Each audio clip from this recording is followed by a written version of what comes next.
ओशो रजनीश ने मृत्यु के संबंध में कई प्रवचन दिए हैं।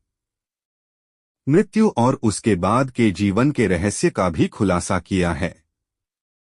ओशो मानते हैं कि हर व्यक्ति को अपनी मृत्यु का पूर्वाभास हो जाता है।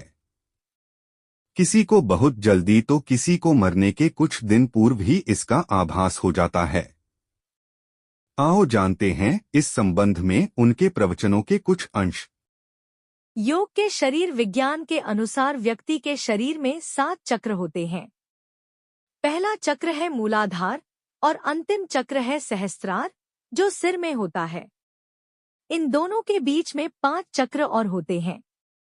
जब भी व्यक्ति की मृत्यु होती है तो वह किसी एक निश्चित चक्र के द्वारा अपने प्राण त्यागता है।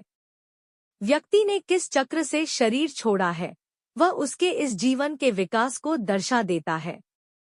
साधारणतया तो लोग मूलाधार से ही मरते हैं, क्योंकि जीवन भर लोग काम केंद्र के आसपास ही जीते हैं। वे हमेशा सेक्स के बारे ही सोचते हैं, उसी की कल्पना करते हैं, उसी के स्वप्न देखते हैं।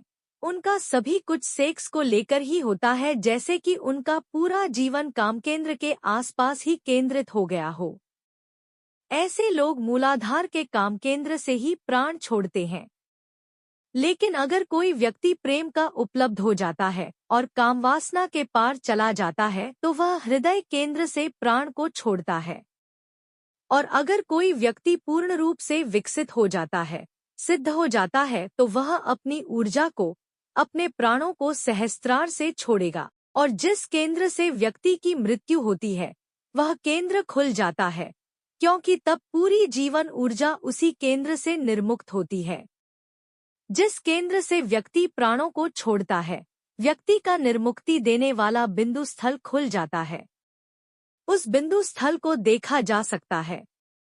किसी दिन जब पश्चिमी चिकित्सा विज्ञान योग के शरीर विज्ञान के प्रति सजग हो सकेगा तो वह भी पोस्टमार्टम का हिस्सा हो जाएगा कि व्यक्ति कैसे मरा। अभी तो चिकित्सक केवल यही देखता है कि व्यक्ति की मृत्यु स्वाभाविक हुई है, या उसे जहर दिया गया है, या उसकी हत्या की गई है, या उसने आत्महत्या की है। यही सारी साधारण सी बातें चिकित्सक देखते हैं।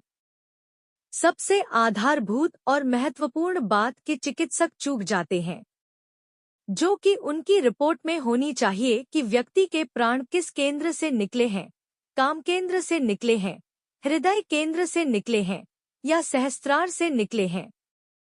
किस केंद्र से उसकी मृत्यु हुई है। और इसकी संभावना है, क्योंकि योगियों ने इस पर बहुत काम किया है और इसे देखा जा सकता है, क्योंकि जिस केंद्र से प्राण ऊर्जा निर्मुक्त होती है वही विशेष केंद्र टूट जाता है।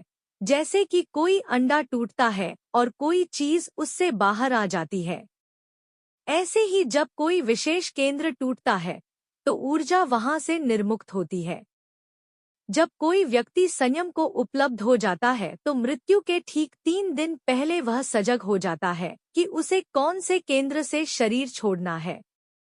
अधिकतर तो वह सहस्त्रार से ही शरीर को छोड़ता है। मृत्यु के 3 दिन पहले एक तरह की हलनचलन, एक तरह की गति ठीक सिरा के शीर्ष भाग पर होने लगती है।